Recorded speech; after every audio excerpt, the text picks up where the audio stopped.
गौतम बुद्ध अपने ध्यान में बैठे थे कि वहां पर एक आदमी आया। ये आदमी अपने आलसीपने से बहुत ज्यादा परेशान था।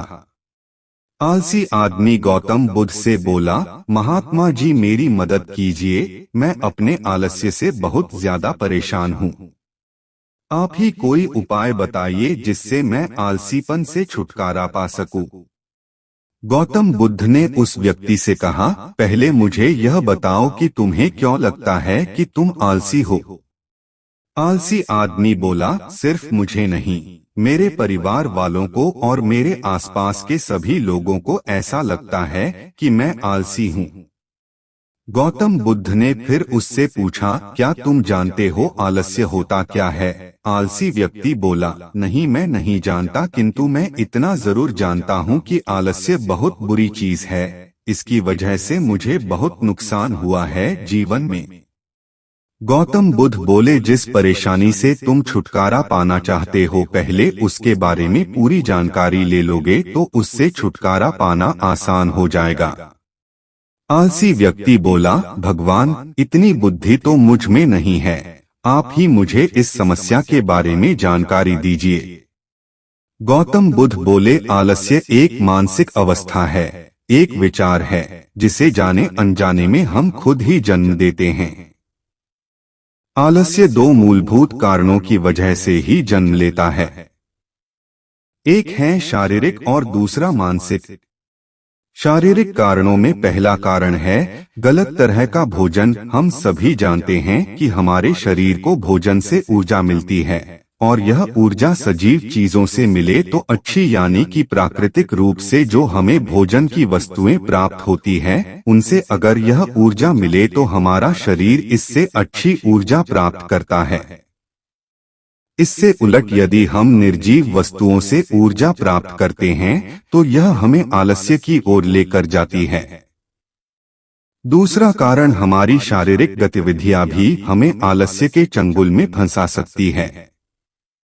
गौतम बुद्ध ने आलसी व्यक्ति को अपने शिष्यों की तरफ इशारा करते हुए कहा कि देखो, इनके चलने फिरने बैठने के तरीकों में तुम्हें कुछ अलग नजर आ रहा है। जब आलसी व्यक्ति कुछ समझ नहीं पाया तब गौतम बुद्ध ने उससे कहा, मेरे शिष्य जब भी बैठते हैं तो वे रीढ़ की हड्डी को एकदम सीधा रखते हुए बैठते हैं।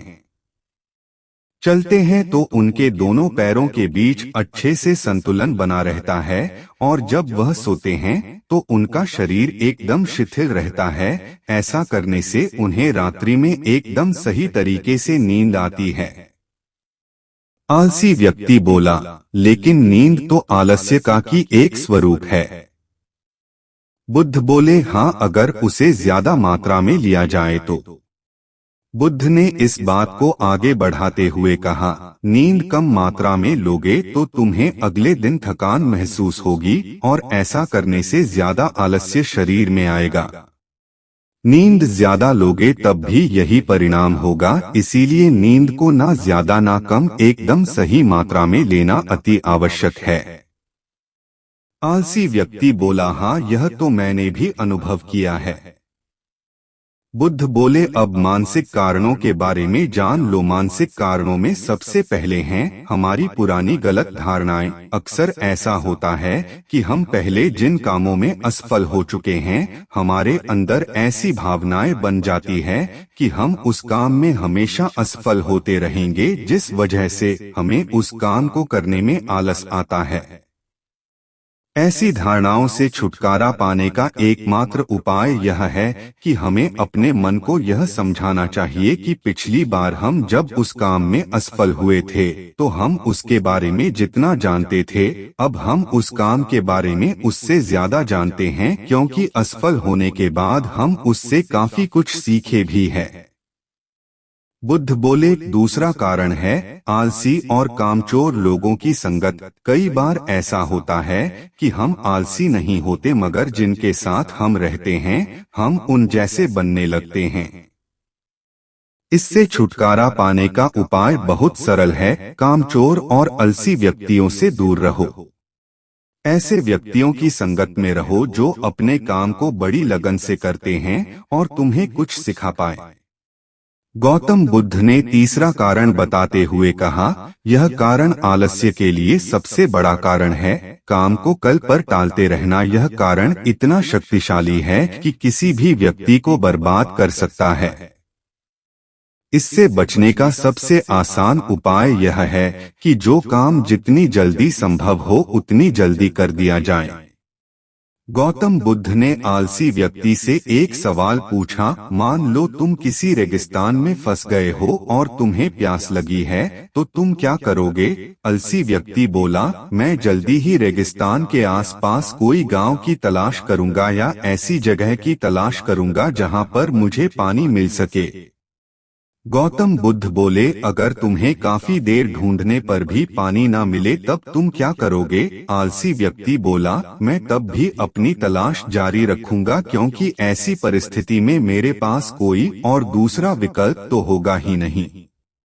गौतम बुद्ध बोले, बिल्कुल सही, और यही है मानसिक स्तर पर आलस्य का चौथा कारण किसी भी निश्चित लक्ष्य का न होना। यह भी आलस की ओर लेकर जाता है। अब सुनो पांचवें कारण के बारे में। गौतम बुद्ध बोले, सोचो कि तुम्हारे पास काफी सारे सोने के दागिने हैं जो तुम्हें एक जगह से दूसरी जगह लेकर जाना है। तुम चलते चलते थक जाते हो और किसी पेड़ के नीचे बैठ जाते हो और तभी तुम्हें दूर से तुम्हारी तरफ दौड़कर आ रहे डाकू दिखाई देते हैं। तो क्या तब भी तुम आलस करके वहीं बैठे रहोगे, या ऐसी परिस्थिति में तुम वहां से उठकर दौड़ने लगोगे? आलसी व्यक्ति बोला, जी मुझे वहां से दौड़ना ही पड़ेगा, नहीं तो मेरी जान और सोने के दागिने दोनों खतरे में पड़ जाएंगे।